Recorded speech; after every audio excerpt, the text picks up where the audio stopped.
Hi friend, என் பையன் பாருங்கள் காசு சேர்த்து வைக்கிறான்.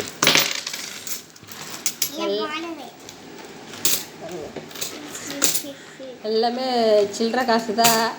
வீட்டில் சில்லறை இருந்துச்சுன்னா அவன் கண்ணில் பட்டான் அவ்வளோதான். அந்த சில்லறை எடுத்து அவருக்கு தனியாக ஒரு உண்டியல் வாங்கி வச்சுருந்தோம்.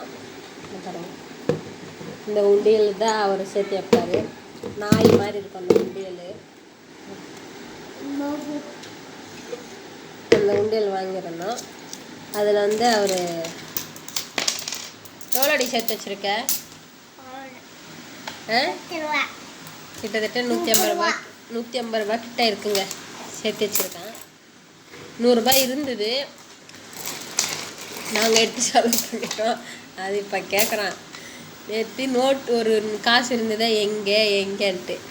அதை செலவு பண்ணிட்டேன்னா எதுக்கு செலவு பண்ணிங்கன்னு கேட்குறான். தெரியுது, இப்போவே சேர்த்து வைக்கிறது நம்ம கற்றுக் கொடுக்கணுங்க குழந்தைங்களுக்கு. அது பழைய 1 ரூபாய் காயின். இந்த மாதிரி பழைய 1 ரூபாய் காயின் எத்தனை பேர் இருக்குது? இந்த மாதிரி 1 ரூபாய் காயின் எத்தனை பேர்கிட்ட இருக்குன்னு கமெண்ட் பண்ணுங்க. பழசுங்க. எங்கள் வீட்டுக்காருக்கு யாரும் டீ குடிக்கும்போதே சில்லறை கொடுத்துருப்பாங்க, அந்த சில்லறை காசு. இந்த மாதிரி எத்தனை பேர் உங்கள் குழந்தைங்களுக்கு நீங்களே கற்றுக்கிட்டு, எங்கள் வீட்டுக்காரர் வேலை விட்டு வந்தோடனே உடனே உண்டியல் கையில் எடுத்துருவார். உண்டியல் கையில் எடுத்துகிட்டு காசை கொடுன்னு சொல்லி காசை சேர்த்து வைப்பார். Okay, bye friends. வீடியோ பிடிச்சிருந்தா லைக் பண்ணுங்கள், ஷேர் பண்ணுங்கள், கமெண்ட் பண்ணுங்கள். ஓகே, பாய்.